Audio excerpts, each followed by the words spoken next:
गायक सागर संदीप पांडे।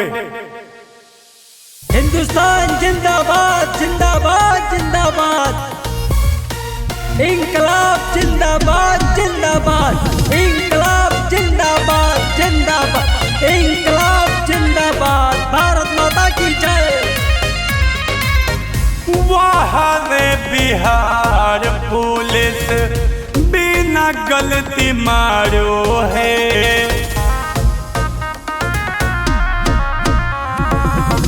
भारत त्योहारी can counter कर डारो है।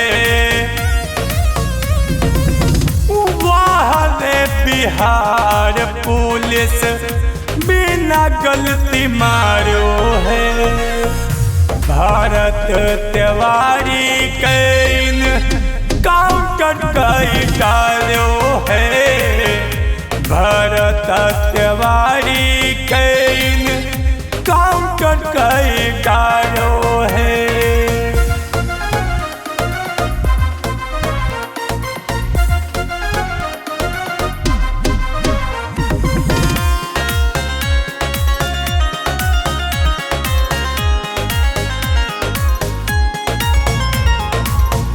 साथियों का साथी था वो, गरीबों का सेवक था, लड़ता था हक के खातिर, शेर वो अकेला था।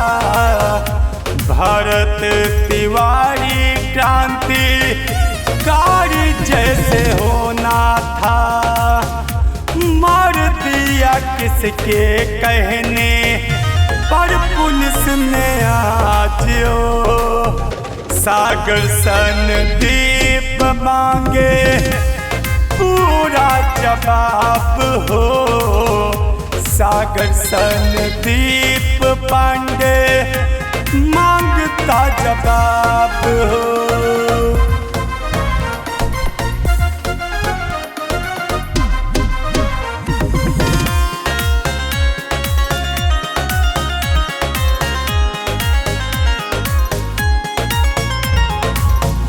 किया था सरेंडर उसने, निहत्थे को मारा है, एक ब्रह्म हत्या बिहार पुलिस ने उतारा है।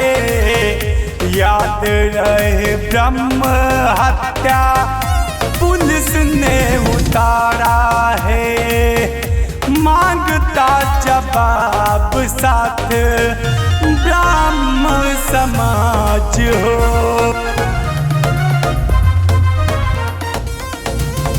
सागर संदीप मांगे पूरा जवाब हो, कुर्सी कर दो खाली अब नेता लोग आज हो,